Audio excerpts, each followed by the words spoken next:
It was one of those long days at the music academy when everything felt the same. The grand hall echoed with the sound of random piano notes, laughter, and the shuffle of papers. The director sat behind the judging table, leaning on his chair, rubbing his temples. Dozens of hopeful students had already performed, and nothing had impressed him yet. Every piece sounded ordinary, practiced but empty. He wanted to see something real, something that would make him feel again. But after hours of the same scales and rehearsed tunes, his patience was wearing thin. His assistant whispered, "Only 5 more left." The director sighed, "Let's just get this over with." He picked up his cup of cold coffee and took a sip, grimacing at the taste. It wasn't the coffee that was bitter, it was his disappointment. He had spent years in music, but lately, everything felt mechanical. Then the door opened. A small boy stepped inside, holding a thin file and a folded sheet of paper. He looked nervous. His clothes were simple. Not dirty, just plain, the kind that told a story of someone who didn't have much but cared about being neat. He stood near the piano and quietly waited for someone to tell him what to do. The director glanced at him and then at the assistant. He smirked, almost amused. "What's your name?" he asked. The boy told him softly, barely loud enough for the echoing room. "Speak up," the director said, tapping his pen on the table. The boy repeated his name, a little louder this time, and said he wanted to audition for the scholarship program. The assistant flipped through the registration list. "Sir, this is the last-minute entry." His application was handwritten. "We almost didn't add him." The director raised his eyebrows. "Last minute? No teacher's reference? No previous training record?" The boy shook his head. "I've never been trained," he said quietly. "I just practiced at home." The director chuckled, leaning back. "At home, huh? What do you practice on?" The boy looked down at his hands. "We had an old piano. Some keys don't work anymore." The director laughed. A short, sharp laugh that echoed in the empty hall. "So, you're telling me you learned piano on a broken one?" He turned to his assistant and said, half joking, half mocking, "If he can play, I'll quit my job." A few people in the back laughed. The boy didn't. He just looked at the piano, as if waiting for permission to begin. The director waved his hand casually. "All right then, let's hear this masterpiece." The boy nodded, walked toward the piano, and gently pulled out the stool. He sat down slowly, like someone handling something sacred. He touched the keys softly at first, just to feel them under his fingers. The piano was much bigger and shinier than anything he'd ever played before. His reflection looked back at him from its polished surface. He took a deep breath. Around him, people were whispering. One of the staff members yawned quietly. The director crossed his arms, ready to prove his point. Then something changed. The boy's fingers began to move. Not fast, not loud, just softly at first, testing the sound. The notes came out pure, gentle, and full of emotion. It was like someone speaking through music instead of words. Everyone had expected another clumsy beginner, but this sound didn't belong to a beginner. The melody rose and fell like a calm conversation between the piano and his heart.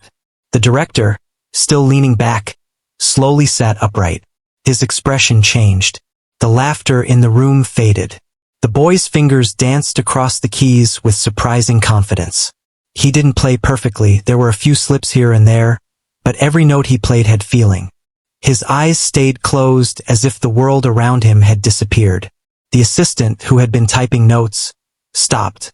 The janitor sweeping the far corner leaned on his broom and listened. The sound filled the entire hall, soft, tender, and real. After a few minutes, the boy finished the piece with a slow, fading note. Then he lifted his hands and sat still, afraid to look up. The silence that followed was heavier than sound. No one spoke. The director, who had been ready to dismiss him from the start, didn't know what to say. He looked at the assistant, then at the boy. Something in his face softened. "Who taught you that?" he finally asked. The boy looked up. "No one," he said. "I just listen to songs on the radio and try to copy them. Sometimes, I can't play all the notes because of the broken keys, so I just imagine the missing ones." The director stared at him. For a moment, he didn't feel like a director or a judge. He felt like someone who had just witnessed something pure, something that came from honesty, not perfection. But he couldn't admit that out loud. He cleared his throat and said, "You can go now. We'll call you later." The boy nodded politely, gathered his papers, and turned to leave. As he walked away, his shoulders looked smaller, like he wasn't sure if he'd done well or not. When the door closed behind him, the assistant spoke first. "Sir, that was different." The director didn't respond. He kept staring at the piano. After a few seconds, he whispered, "That wasn't supposed to happen." The assistant smiled slightly.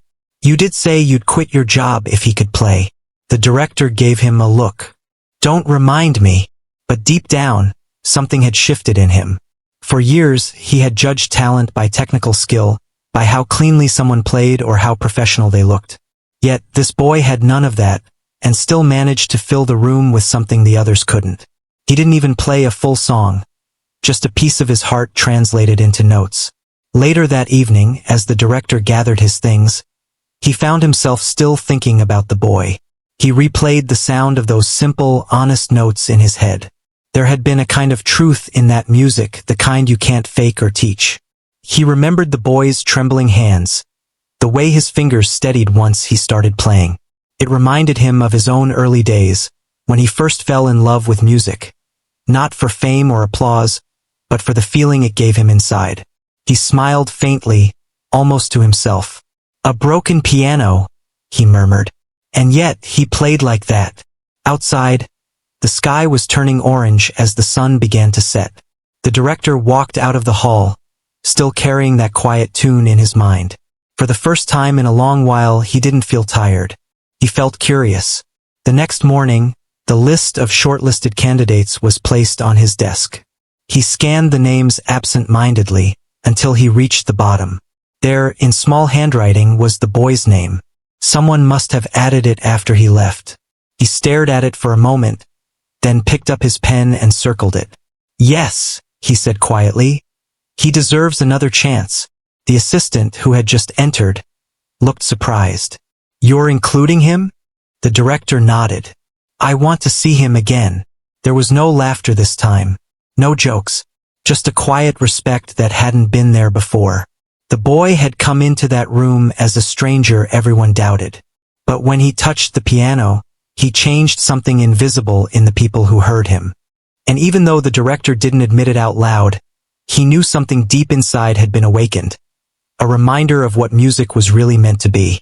As he looked out the window, the director thought to himself, maybe I won't quit my job just yet. But if he was honest, that day he did quit something. He quit being the kind of man who judged before listening. He quit treating music like a test. And in that quiet hall, filled with the echo of one boy's heart, he rediscovered the reason he fell in love with sound in the first place. The morning after the audition, the boy woke up early. The sun had barely risen, and a soft golden light filled the small room he shared with his mother. The air smelled faintly of tea and old wood. On one side of the room sat a piano, scratched, faded, and missing 3 keys. Its legs were uneven, and one side was supported by a stack of old books. But to the boy, it was the most beautiful thing in the world. He sat in front of it and ran his fingers gently over the keys. Some didn't press down at all, some made dull sounds, and a few responded with a shaky note. Yet he smiled. This was his world, the place where he could forget about everything else. His mother peeked through the curtain separating their kitchen from the small living area.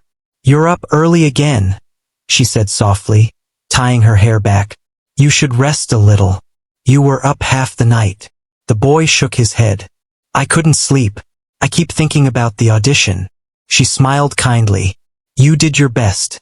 That's all that matters." He hesitated before speaking. "Do you think they liked it?" She paused, choosing her words carefully. "If they didn't deserve to hear it."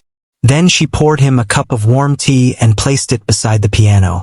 "Drink this before you start again." The boy took a sip and stared at the broken keys. Each missing key had a small piece of white tape above it, with a letter written in pencil. That was how he remembered where the sounds should be. He had learned to play not by reading music, but by listening, by feeling how songs made people move. When he first found the piano, it was being thrown away. He had seen it near the back of an old community hall. Its wood was chipped, and half the keys didn't work. He had begged the caretaker to let him take it home. The man had laughed, but said, "If you can carry it, it's yours." It took the boy and 2 neighbors an entire afternoon to move it across the street. His hands were sore for days, but when he touched those dusty keys for the first time in his small living room, he felt like he owned the world. That piano became his friend, his teacher, and his secret. Every night, after his homework, he practiced quietly, trying to copy the melodies he heard on the radio. He would close his eyes and imagine how the missing notes should sound. Over time, his imagination filled in the gaps perfectly. His mother often stood in the kitchen, pretending to cook just so she could listen. There was something about his playing that made her forget how hard life was. One evening, weeks after the audition, the boy returned home from school to find an envelope taped to the door. His name was written on it in neat handwriting. His heart began to race. He tore it open and read the first few lines. It was from the academy. They wanted him to come back for another round. He couldn't believe it. He read the letter twice, then ran inside calling for his mother. She came out, wiping her hands on her apron, startled. "What happened?"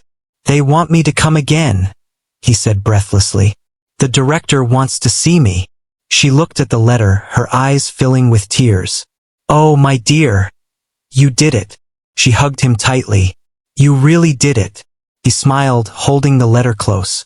But later that night, as he sat by the piano again, a small worry crept in.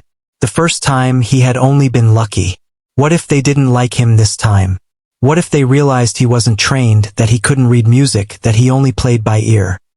He pressed a few notes and whispered to himself, "Don't think, just play." For the next few days, that's exactly what he did. He practiced after school until his fingers ached.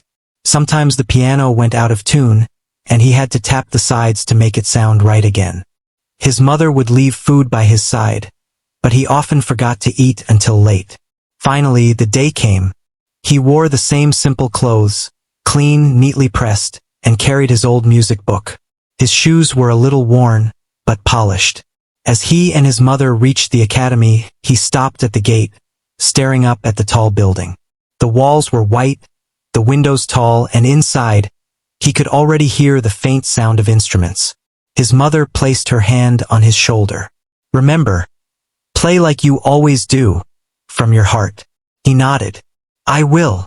Inside the hall, the director sat at the same table as before. But this time his eyes weren't cold. When he saw the boy enter, he didn't laugh. He leaned forward slightly, curious. "You came back," the director said. The boy nodded quietly. "You asked me to." The director gestured toward the piano. "Then show me what you've got." The boy took a deep breath and sat down. His hands trembled a little. The piano here was huge, spotless, and perfect. Nothing like the one he had at home. The keys felt smoother, heavier. He began to play the same melody he had practiced every night for the past week. The first few notes came out strong. He closed his eyes and let the music carry him. There was something different this time. He wasn't just nervous, he was connected. The sound flowed like it belonged to him. He forgot about the director, the assistants, the big room. In his mind, he was back in his small home, sitting by the broken piano, listening to the sound of rain outside the window. Each note told a story, about struggle, about dreaming, about not giving up even when the world didn't believe in you. When he finished, he didn't open his eyes right away. He just sat there, breathing softly, his fingers still resting on the keys. When he finally looked up, he saw the director watching him closely. For a moment, neither spoke. Then the director said quietly, "Do you know what you just played?" The boy blinked. "No, sir. I just played what I felt." The director leaned back in his chair and let out a slow sigh. "Most people who come here chase perfection. But you chased feeling." He paused. "That's rarer than you think." The assistant beside him nodded. "He doesn't even read music, sir. but somehow he's playing like he's lived inside it. The boy sat silently, unsure if that was a good thing or not. Finally, the director said, "How did you learn this?" "Really?" The boy explained about his broken piano, how he had marked the missing keys with tape, how he used his imagination to hear the missing notes. The director listened without interrupting. When the boy finished, the room was silent again. The director stood up and walked slowly toward the piano. He touched one of the keys the boy had just played.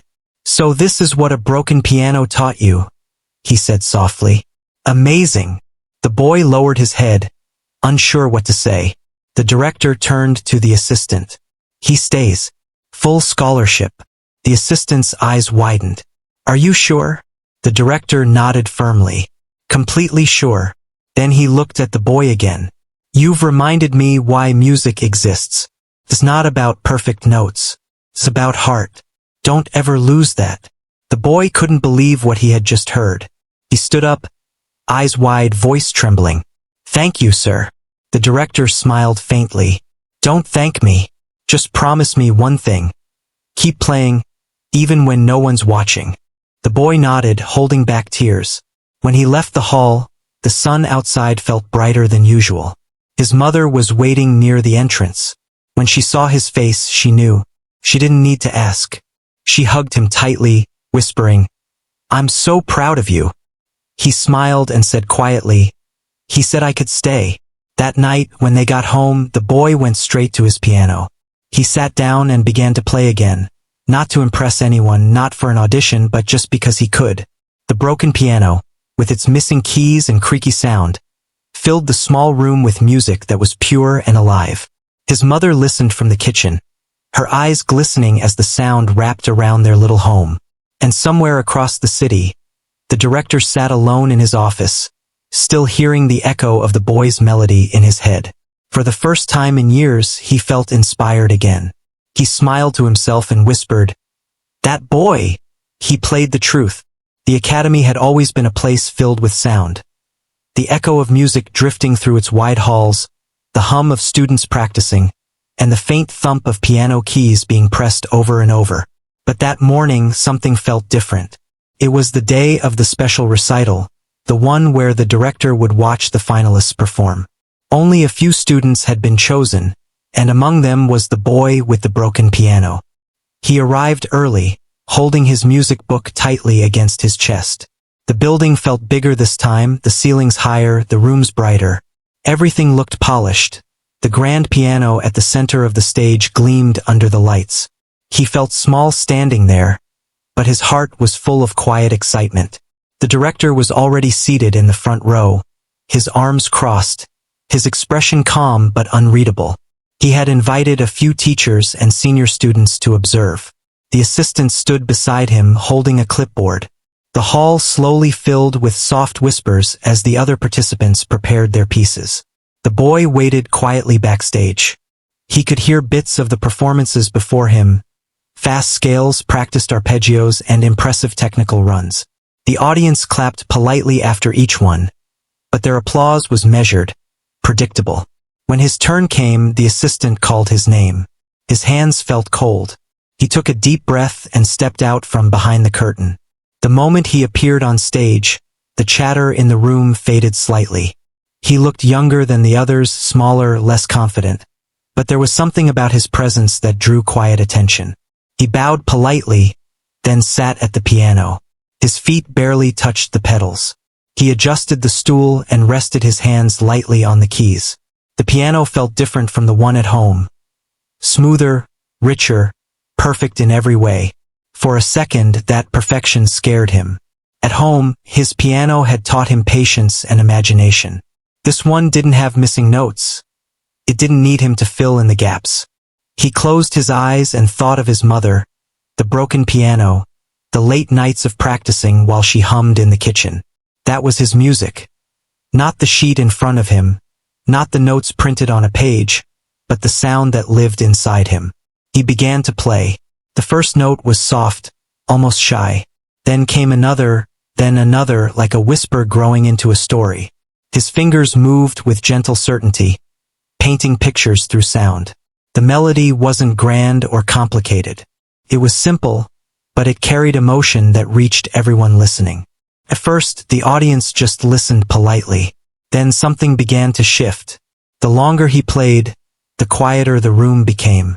The air itself seemed to hold its breath. The director, who had seen thousands of performances in his life, leaned forward slightly. There was something familiar in that sound, something raw, something true. It wasn't the sound of someone trying to impress.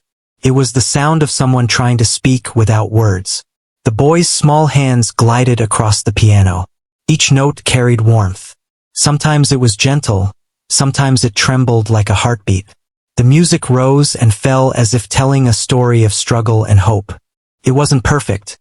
A few notes were pressed too softly, one or two too hard, but no one cared. Those little imperfections made it even more real. In the back of the hall, one of the teachers quietly wiped away a tear. The assistant, who had once doubted him, stood frozen, her pen motionless above the clipboard. The boy wasn't just playing, he was reliving his memories through every note. The sound of rain hitting the roof while he practiced, the laughter of his mother when he got a melody right, the feeling of being laughed at during his first audition. It all came back, woven into his music. The director suddenly remembered his own early years, when he used to sneak into small theaters, playing late at night just because it made him feel alive. He realized how far he had drifted from that pure joy. He had become someone who looked for mistakes instead of meaning. But as he listened to the boy, that old spark inside him returned. When the final note came, it lingered in the air for a long time. The boy kept his hands on the keys, letting the echo fade naturally. Then he looked up, uncertain, afraid to see their faces. But what he saw wasn't judgment, it was silence. The kind of silence that only comes after something real. No one moved. Even the air felt still. Then, slowly, the director began to clap. It wasn't the polite, professional kind of applause he usually gave. It was genuine, deep, full of respect. The others followed, and soon the entire hall was filled with the sound of hands coming together. The boy stood up quickly and bowed again, cheeks slightly red. He wasn't sure what was happening. He had expected a few polite claps, maybe a nod, but this was different. He could feel it. After the applause faded, the director spoke. "Come here for a moment," he said. The boy hesitated, then walked toward him. His steps were small, careful. The director looked at him closely, then asked, "Do you know what that piece means?" The boy shook his head. "It's not really a song. It's just something I made up." The director smiled slightly. "That's why it was beautiful. It was yours." The assistant added softly, "You didn't just play music. You made everyone feel something." The boy looked down, unsure how to respond. He wasn't used to praise. The director leaned back in his chair. "Do you remember what I said at your first audition?" The boy nodded shyly. "That you'd quit your job if I could play." The director chuckled. "Yes, I remember. I said it as a joke. But after hearing that, maybe I should." The room laughed gently, but the boy just smiled. He didn't need an apology. The music had already said everything for him. The director continued, "You have something rare. Not skill, but soul. Keep it safe. Don't let anyone teach it out of you." The boy bowed his head again. "Thank you, sir." After he left the stage, the assistant turned to the director. "He's going to be special, isn't he?" The director nodded slowly. "He already is." Later that day, as the boy walked home, he couldn't stop smiling. The air felt lighter. The streets looked brighter. People passed by, busy with their lives, but he felt like the world was different. Like he had finally been seen. When he reached home, his mother was waiting near the window. The moment she saw him, she rushed to the door. "How did it go?" He didn't answer right away. He just hugged her tightly and whispered, "They listened, Mama. They really listened." She closed her eyes, smiling. "I told you. They just needed to hear your heart." That night, the boy didn't sleep for a long time. He lay awake, replaying the moment in his mind. The piano, the silence, the applause. He could still see the director's eyes when he said those words. "You have something rare." He turned his head toward the corner of the room where the broken piano stood. Its chipped paint gleamed faintly in the moonlight. He got up quietly and sat down at it. His fingers rested on the familiar keys. Some didn't work, some sounded dull, but that didn't matter. He began to play the same melody he had played on stage, only softer this time, like a conversation between him and the night. Outside, the wind carried the music through the small street. A neighbor passing by paused for a moment, listening. Even though the notes were faint and uneven, there was something comforting about them, something human. And miles away in his office, the director sat alone with a cup of tea. The lights were off except for a single lamp on his desk. He wasn't reading, not working, just thinking. The boy's music still echoed in his head. For years, he had told his students to perfect their technique, to play flawlessly. But now he realized that the best kind of music wasn't flawless at all. It was honest. He smiled to himself, setting the cup down. "That boy," he whispered, "reminded me why I started all this."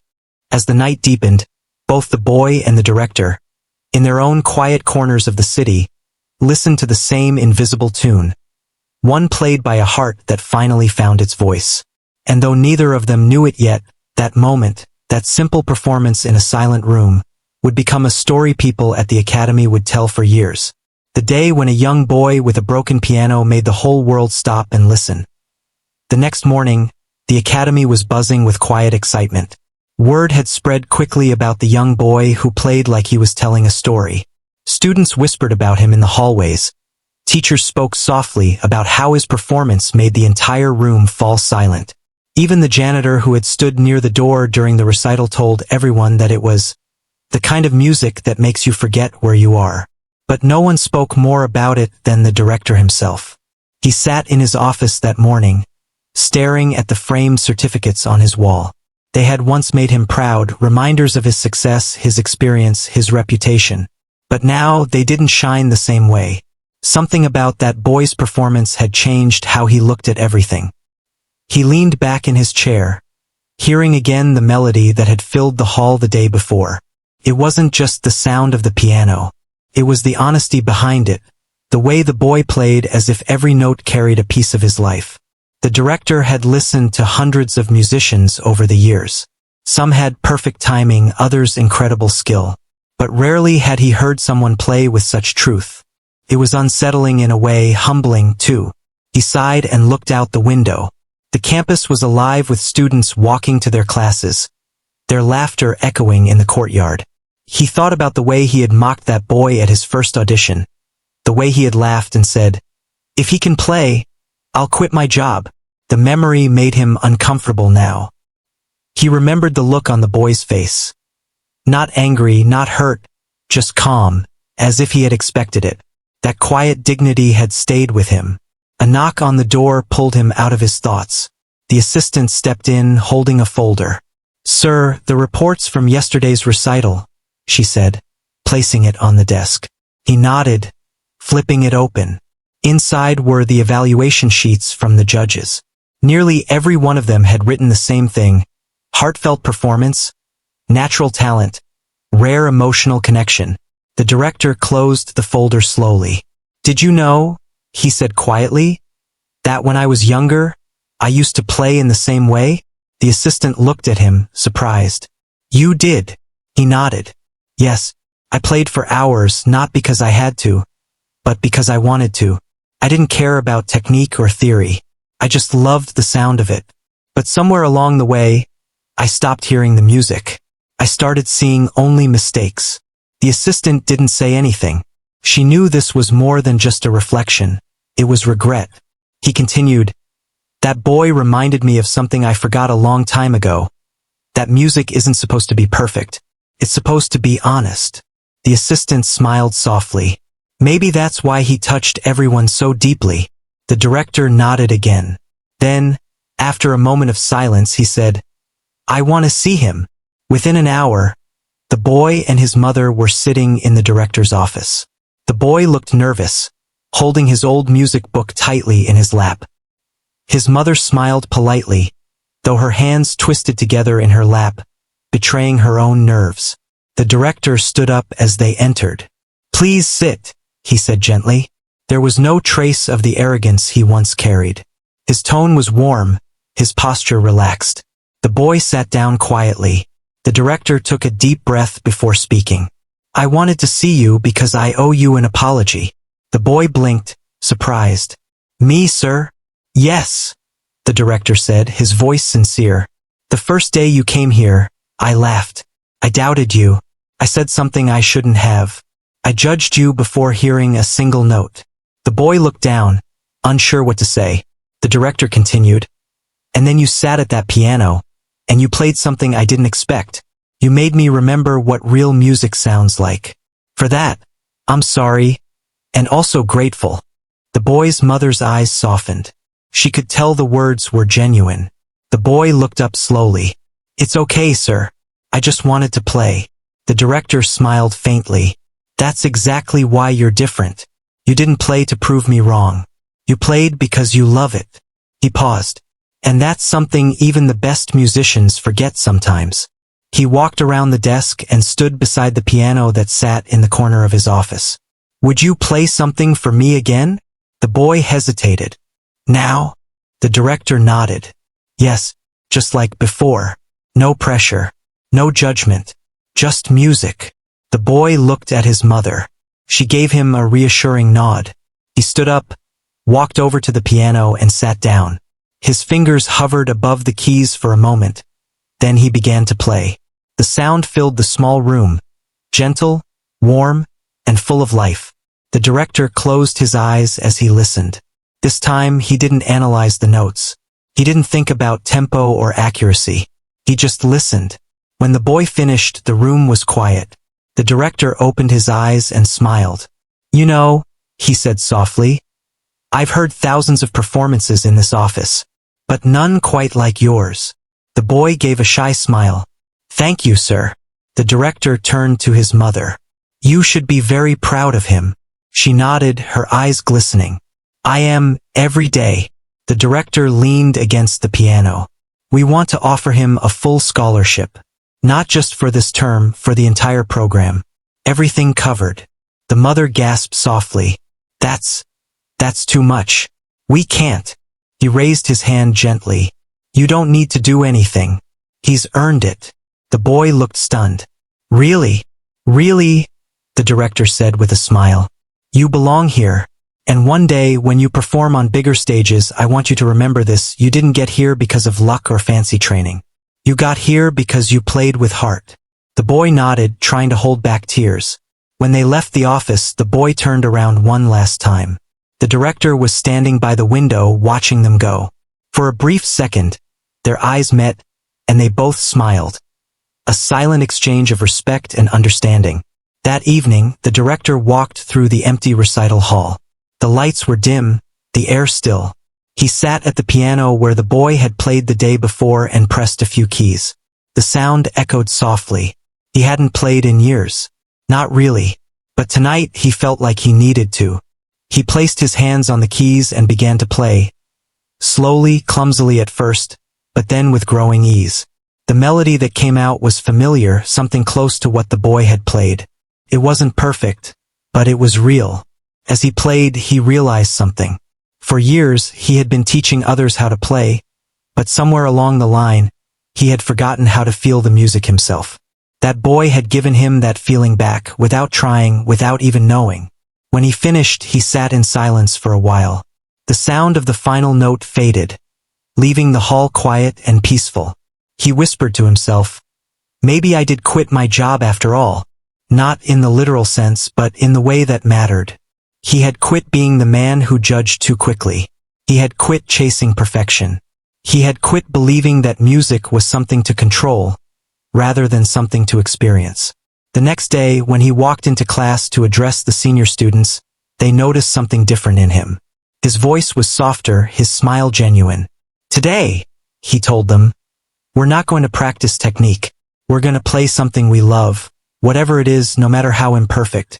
I want you to remember why you started playing in the first place." The students looked at each other, surprised but excited.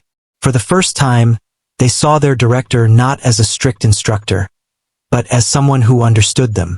As the music began to fill the room, the director stood by the window, listening. Outside, the world moved as usual. Cars passing, people talking. But inside, something had changed forever. All because one boy, with a broken piano and a pure heart, had reminded everyone what real music truly means. Months passed since that unforgettable day when the boy played for the first time at the academy. The story of his performance had become something of a legend there. Students who hadn't even been present spoke as if they had witnessed it themselves. Teachers mentioned it in classes whenever they wanted to remind their students what true passion looked like. Even the cleaning staff and guards would smile when they saw him, as if he had become a small symbol of hope in the middle of a busy, competitive world. The boy, however, didn't let any of this attention change him. Every morning, he arrived early, sometimes before the sun was up, carrying his same worn-out music book under his arm. While others rushed through their lessons or practiced to impress the judges, he simply sat quietly by the piano, letting his fingers move the way his heart wanted. One of the senior instructors once asked him, "Do you always play like that, without reading the notes?" The boy smiled softly. "Sometimes. I just remember how the song feels instead of how it looks."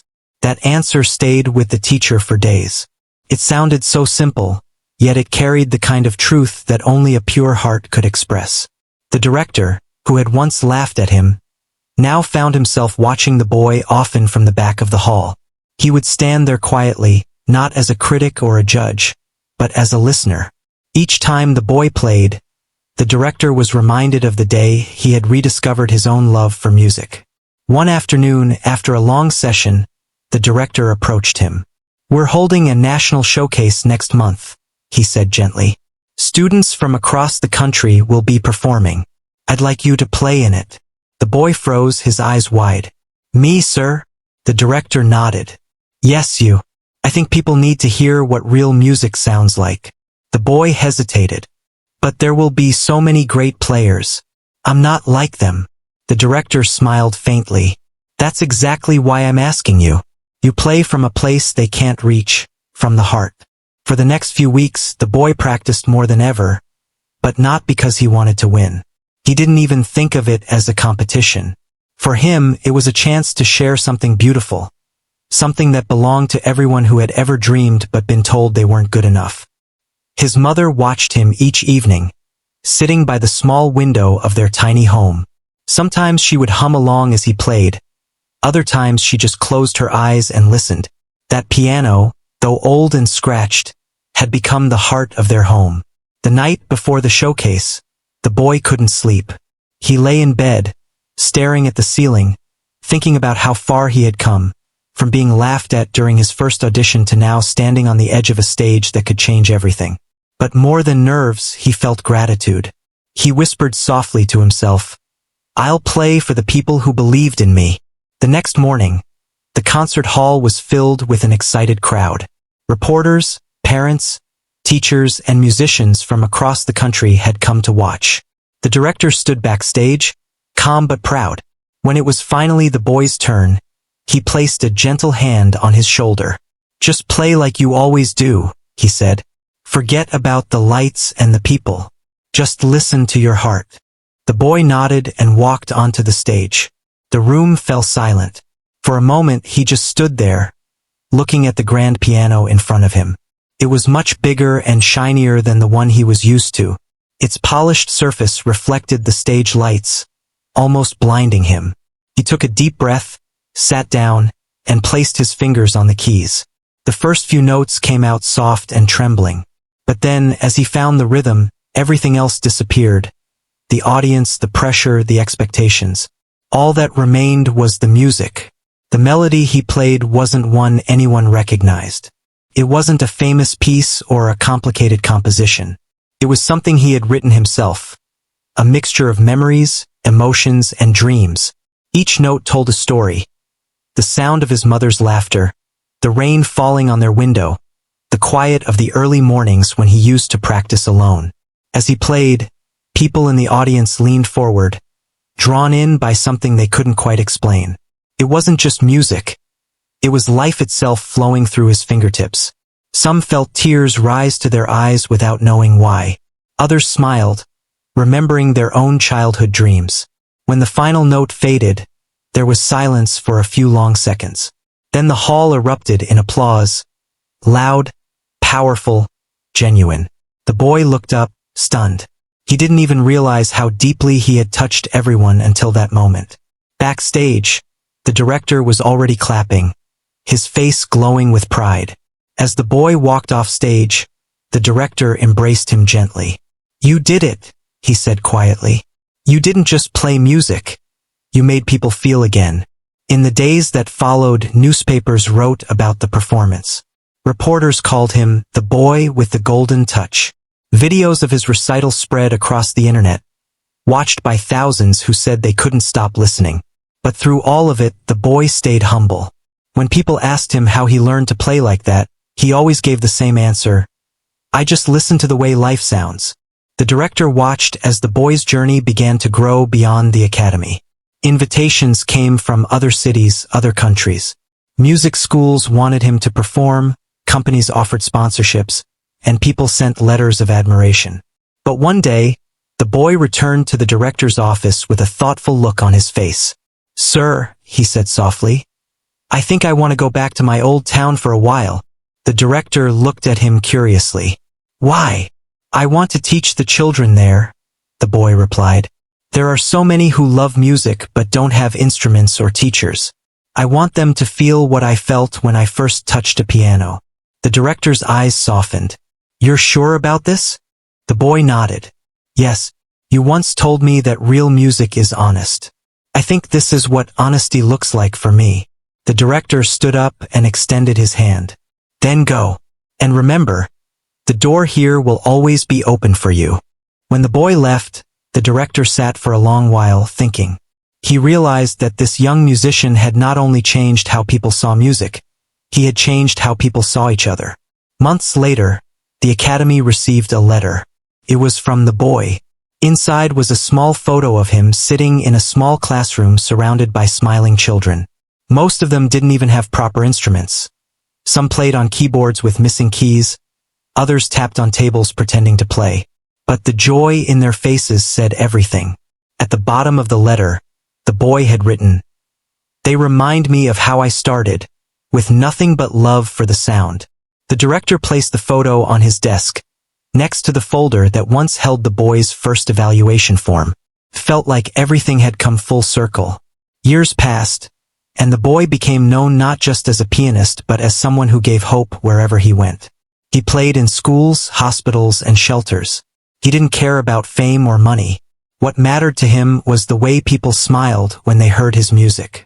One evening, after a performance in a small town, a young girl approached him shyly. "Sir, I don't have a piano," she said softly, "but I love the sound of it. Do you think I can ever learn?" The boy smiled, remembering his own story. He knelt down and said, "If you can listen with your heart, you already know how to play." That night, as he walked home under the quiet stars, he thought about the director, his mother, and the journey that had brought him here. He realized that life, much like music, wasn't about perfection. It was about connection. Somewhere far away at the academy, the director still kept his promise. Every year, he told new students about a boy who once made an entire hall fall silent. And at the end of every story, he would say, "He didn't just play the piano. He reminded us all what it means to truly listen." And so, the boy's music lived on, not just in recordings or awards, but in the hearts of everyone who had ever heard him play. Because once you've heard a song that comes from pure love, you never really forget it. It becomes a part of you, like the memory of a voice or the warmth of a gentle smile. And that, more than anything, was the legacy of the boy who changed everything.